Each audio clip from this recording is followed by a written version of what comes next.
Earlier this year, the Globe and Mail asked Canadian millennials how they've been feeling over the last decade during the beginning of their adult lives. That 10-year period that's just passed was kind of the most key developmental time to launch. If you were 20, like I was when Trudeau first came to power, more or less, and you watched as you were trying to launch yourself, things started to decline more and more. Many of the respondents said even though they were doing okay, they didn't feel like they were thriving. I make good money, and I am sure one day I will have a family and, God willing, and whatever, and be able to afford something. But I'm 32, and I can't hack it yet. So what does that mean for everybody else? I'm making choices in my day-to-day life that are really financially motivated out of a little bit of a sense of fear and insecurity. I look to my senior colleagues in my workplaces, people like 60 up, and the careers that they were able to have, much less motivated by money. And these sentiments are translating to a shift in how a lot of them will vote. Millennials are obviously not all the same when it comes to politics, but Globe reporter Dave McGinn looked into what the polling says about how they expect to vote in the next federal election, and what it tells us about the wider political moment we're in. I'm Menaka Raman-Wilms, and this is The Decibel from the Globe and Mail. Dave, thanks so much for being here. Thank you for having me. So we just heard from some specific millennials in the intro to the show. Tell me a bit more about them. So Rahat Hossain lives in Toronto. He is a psychiatrist. And Jacob Citron, much the same. Lives in Toronto. Jacob is hoping to buy a house one day, but resigned to the fact that he probably never will. And these are all millennials who professionally are doing pretty well in their lives and should be a lot farther ahead than they are, or at least they feel like. And they all are very worried about the economy, and all of them in the past have supported the Liberals, but now, given the change in their circumstances, are strongly considering voting for the Conservatives in the next federal election. They were very representative of everyone's concerns when we did a call out asking millennials how they were feeling about their circumstances right now and the way they were leaning towards voting in the next federal election. We got a lot of responses and all of the same sort of tenor as these three people. So why are we talking about millennials specifically here, Dave? Like, why not focus on a different generation? Well, I think what makes millennials interesting is because of how much of a role they played in 2015 in getting Trudeau to a majority. Pollsters will tell you that the Trudeau Liberals would have won that election, but because millennials surged to the polls in such huge numbers and were so inspired by this guy and so inspired by the vision of the country that he put forward, they helped to secure him a majority. So in 2015, turnout amongst voters ages 18 to 24 increased 18.3 points to 57.1% compared with just 38.8% in 2011. And so it's interesting to look back almost 10 years ago now to how enthusiastic this generation was about not just this party, but in particular this leader, and to now where that enthusiasm has soured. So let's linger on the 2015 election here a little bit. Like, what was it about Trudeau at that time, I guess, that was so appealing to millennials? Well, I think for one, he was very young, right? Trudeau was 43 when he was sworn in as Prime Minister. You're also coming off 9 years of Stephen Harper, who I don't think was a very inspiring figure to a lot of younger voters. But Trudeau was a very inspiring figure to a lot of younger voters. He was a big champion of electoral reform. He was a big champion of the environment. He wore all those cool socks. He was very kind of hip on the world stage. And I think for young voters who had a sense of idealism and had a sense of optimism, they saw that idealism and optimism reflected in him. Yeah, he talked about the sunny ways, right? That was so different than before. Sunny ways. Sunny ways was what I think not just what younger voters wanted at that time in the country, but a lot of people in the country too. Okay, and we've talked kind of generally about why millennials like Trudeau, but the people that you spoke to, Dave, I guess I'm wondering what they said about why they originally supported the Liberals. Sure. So Jacob Citron was a very big supporter of electoral reform. That was I believe he said that was his single issue that was so motivating for him to vote for Trudeau. And for Rahat, he had said that, back then at least, and maybe even for a few years since, the Liberal Party just felt like the natural kind of reflection of Canada. That period of 2000 to 2005, let's say, while I was really growing up, it seemed like the Liberal Party was a reflection of Canada, the way that it was supposed to be. At least that's the sense that I got. Socially and fiscally progressive, a blend of equality of opportunity, but also making sure that there was always a floor beneath which people could not fall.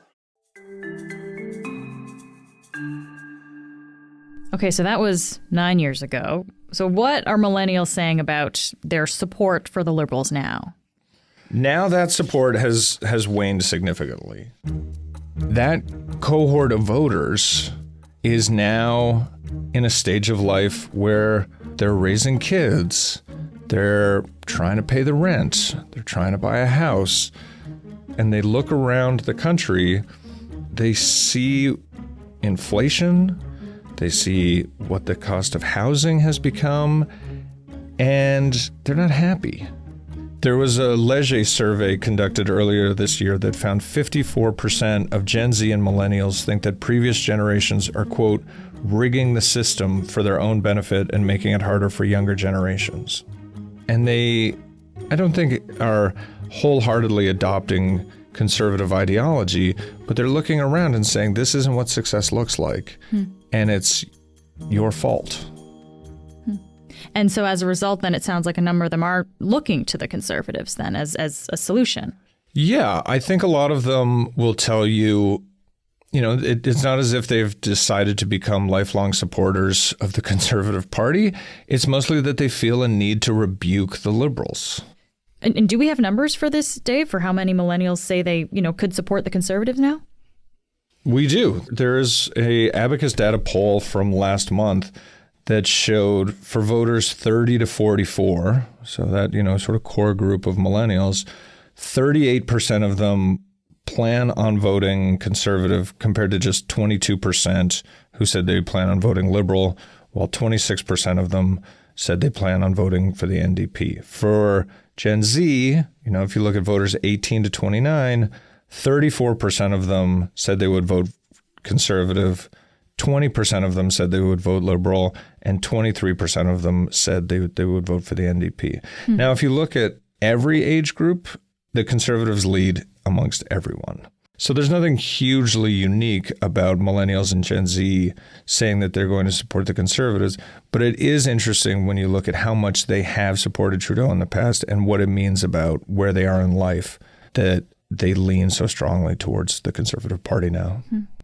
Do we know how that breaks down in terms of gender or class? Is that a factor here? Gender plays a very interesting role. So the Conservatives do well with both men and women, but their support amongst men 30 and under is huge. Don't we kind of expect this to happen, though? I mean, there's kind of this understanding that when you're younger, you're more left-leaning, you get a little bit older, you move to the right. Isn't that just the trend that we're seeing with millennials? I think that's overall probably the trend you're always going to see, right? I mean, once you start looking to buy a house, idealism and practicalities have a whole new balance for you in what you're voting for. But I do think what we're seeing mostly is a reflection of just how dissatisfied people are with the cost of living these days, the cost of housing, and the economy generally. Okay. When you were talking to Rahat and Jacob, how did they describe, I guess, how they're feeling about the Liberal Party now? I think disappointed would be a good word. I mean, especially for someone like Jacob, who in 2015 voted for the Liberals because of their promise to reform their electoral system. He feels betrayed by the failure to do that. I was single. I'm pretty much always a single issue voter. Back then it was electoral reform, and they reneged on that. And so I kind of said, I'm never voting Liberals again until they follow through on that. and Rahat. There's no vision. There's no, you need a captain. You need a captain who's telling you where you're going and why you're doing it. And that captain isn't just for the Liberals, it's also for us. And so while they have supported them in the past and are very much open to supporting them again in the future, they feel like they have no choice but to rebuke the Liberals by voting for the Conservatives in the hope that the Conservatives turn the economy around. And I guess we should point out that Liberals have been trying to speak to this generation, right? The last budget they had in the spring, they had a theme of what they called generational fairness, like seeming to try to speak to younger people. So is that helping their image at all with this generation? They are very much trying to speak to this generation because it is the largest block of voters in the country. Now, whether they will turn out en masse the way that boomers are expected to remains to be seen. But the Liberals very much know that they need to win over millennials. So Jacob Citron brought this up when I spoke to him and had something very interesting to say about it. The recent budget, funny, I was pretty excited about just even the name of it because it felt like finally someone was paying attention to the plight of our young people. But that being said, a lot of the stuff in there, it was kind of, it's generational fairness, but it didn't really, it doesn't translate to anything. It may be a little bit too late for me and my peers for the time for the pendulum to swing. I don't know how people do it.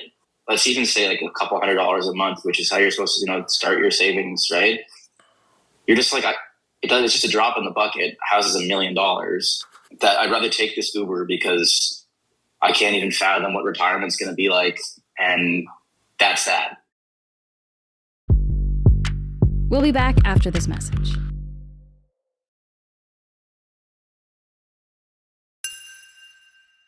I wonder, Dave, do we have a sense of when this shift started happening? We talked about 2015, millennials very supportive of Trudeau. Now, not so much. But was there a point in time between those two dates when things started to change? A lot of the millennials I spoke to pointed to the election in 2021 as the time around which their mood began to sour, because in their opinion, they saw that as an unnecessary election that was called for no other reason than for Trudeau to stay in power. Now, whether that's true or not is another matter, but that is how they saw it. When you look back at 2021 in that election and what's happened economically to the country, those things combined have really turned a lot of younger voters against the Liberal Party. And this is also around the time when inflation started creeping up too, right? That's a huge deal for people. A huge deal for people. And another huge deal for people is watching how much the prime interest rate goes up. In March 2020, the prime interest rate is 0.25%. By 2024, that reaches 5%. And that makes a major difference in people's lives. So, Dave, we're seeing millennial voters moving towards the Conservatives federally. And we saw something, I guess, kind of similar happen in the U.S. last month with the election of Donald Trump. But is this shift in millennials supporting a Conservative Party, is this happening elsewhere too?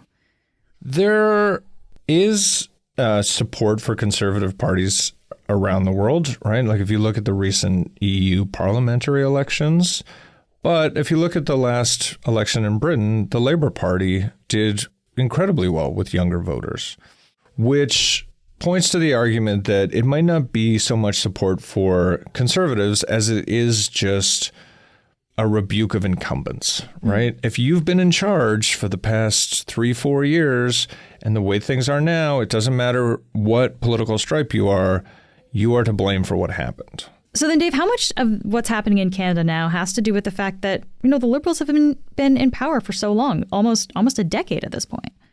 This is a very good point. So I spoke to a professor of political science at the University of Western Ontario named Laura Stevenson, who studies political behavior. And she made the very good point that a certain malaise sets in amongst voters when a party has been in power for this long, especially a party that has been led by the same person for that entire time. It is extremely rare for a prime minister to stay in power for more than a decade. Only 2 have managed to do that in the past 100 years. The last one was Pierre Elliott Trudeau, who was Prime Minister from 1968 to 1979. And before him, you have to go all the way back to William Lyon Mackenzie King, who was Prime Minister from 1935 to 1948. Okay, so makes sense. People go looking for change. But we talked about how the polling data is showing that millennials are choosing to move to the Conservatives to look for that change. So why are we seeing that shift? Why not choose the NDP over the Liberals? This was a question that came up with the millennials I spoke to. And generally speaking, I think for them, in their minds, the NDP has been so closely aligned with the Liberal Party, especially through its supply and confidence agreement that was in place for so long, that they don't really seem like a viable alternative. And then in addition to that, the millennials I spoke to also said that the Conservatives seem like a more responsible steward of the economy than any other alternatives out there. One of the millennials I spoke to said he's not really sure what Jagmeet Singh stands for or what his vision of the country is. That would probably be the next natural home for my vote. However, just to be frank, I have no idea what Jagmeet Singh is doing, none whatsoever. I know he's pushing on the dental front and on Medicare, but maybe it's just their messaging. I have no idea what he's pushing. Okay, so what is it then specifically about the Conservatives' message that I guess is resonating with the millennials that you spoke with? The millennials I spoke with all agreed that Poilievre is doing a very good job of tapping into a generational sense of anger and resentment and disappointment. Jacob Citron, for example, told me, that in a way that sort of, he said the common sense messaging is quote unquote cheesy, but it does resonate. Because it does feel like there's so much, and I don't know this, but it feels like there's lots of low-hanging fruit that we can work on as a society. Things like housing, it shouldn't be so difficult. Why is that? Why aren't we putting in anything that's going to help us manage this? Why are we not building the accompanying infrastructure? And that seems to be true of amongst all the millennials I spoke to, that on one hand, they kind of recognize the populist sloganeering as somewhat, let's say, cheesy, but it still strikes a chord with them. So for millennials who haven't maybe voted Conservative before, I guess I wonder, did any of them talk about having reservations for supporting a party that traditionally they haven't supported? Yes, all of them have reservations.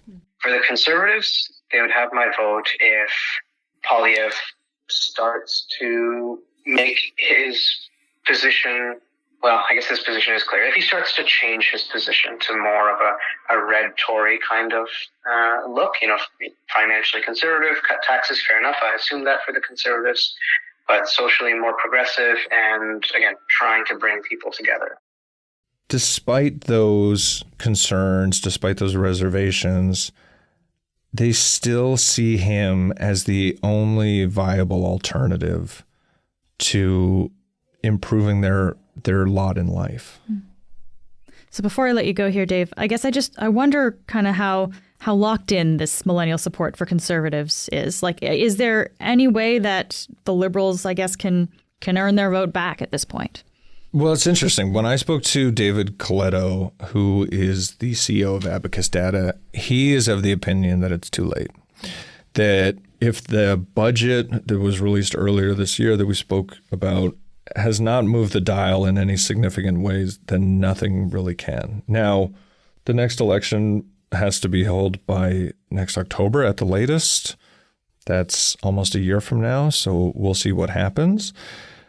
The millennials that I spoke to did say that there are things that could happen that might change their minds.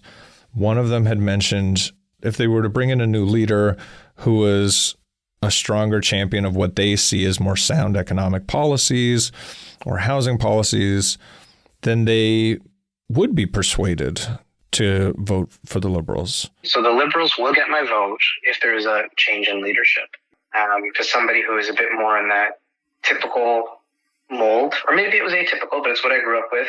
Somebody with a vision for the country who will not take us more to the right or the left, but will seek to just bring everybody together and focus on both domestic and global issues, which I realize is asking for, the whole package and then some, but really I'm looking for a leader who can inspire with their vision, give reason to trust them and bring people together rather than splitting them apart. There's way too much of that. Dave, thank you so much for taking the time to be here. Thank you for having me.